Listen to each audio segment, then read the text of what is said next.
A deterioração da situação econômico-financeira das empresas nunca foi tão dispersa entre os setores da economia brasileira. Em função desse cenário de instabilidade, muitas delas precisam estar atentas e ligar um sinal de alerta. Aquelas que perderem o timing para agir podem não ter chances de se recuperarem. As expectativas negativas relacionadas à economia foram confirmadas pelo IBGE com a divulgação de uma queda de 0,8% do PIB no ano passado, quando comparado a 2020, o pior resultado desde 2016.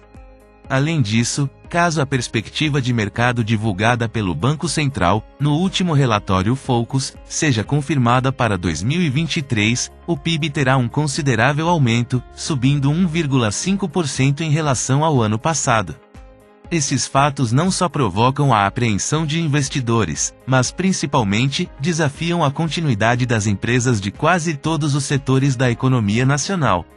Diante do agravamento das condições macroeconômicas brasileiras e da queda na demanda de produtos e serviços, muitas companhias vão precisar adaptar as operações, abrindo mão de margens que, provavelmente, já se encontram no limite, para tentar superar os desafios que colocam a própria sobrevivência em risco.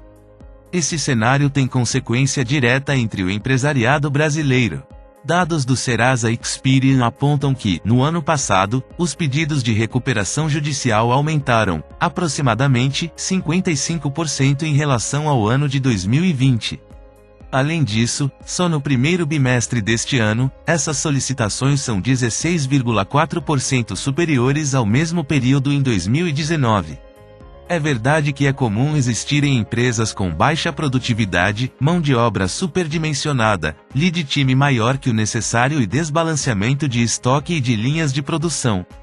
A baixa importância dada ao planejamento de produção, o descaso com as margens operacionais, a ausência de controle de custos alinhado com ações de racionalização e preservação de caixa e capital de giro resultam na necessidade de elevada alavancagem para a continuidade das atividades empresariais.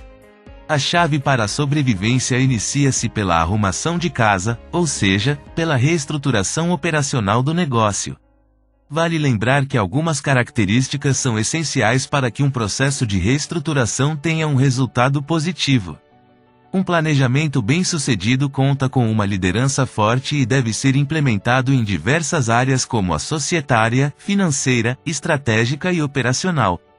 Para isso, um detalhado diagnóstico das causas do fracasso e um robusto processo de revitalização da organização devem ser desenvolvidos e, principalmente, implantados com firmeza.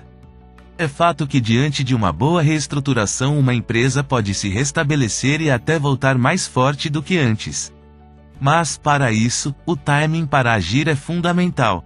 Por exemplo, não adianta esperar a empresa zerar os estoques, perder principais clientes, criar situações de impasse com bancos e fornecedores. Em adição ao imprescindível trabalho de reorganização operacional, as empresas contam com a possibilidade de ferramentas previstas em lei como os processos de recuperação judicial e extrajudicial. Nunca haverá garantia do apoio dos credores, porém, as que de fato investem na melhoria das operações possuem muito mais chances de contar com o apoio dos credores e, com isso, serem resgatadas de uma situação de crise ou crise iminente. Nesses casos, os principais benefícios concedidos pelos credores vão desde carências e alongamentos nos contratos até descontos sobre o valor das dívidas. No Brasil, muitos empresários acabam buscando a proteção de uma recuperação, seja ela judicial ou extrajudicial, como última alternativa para manter os negócios vivos. Buscam a proteção da lei tardiamente e sem planejamento. A situação atual demanda que os líderes tenham agilidade e firmeza no enfrentamento da crise. Saber a hora certa de agir é fundamental, ou então estaremos somente adiando um melancólico final, a falência.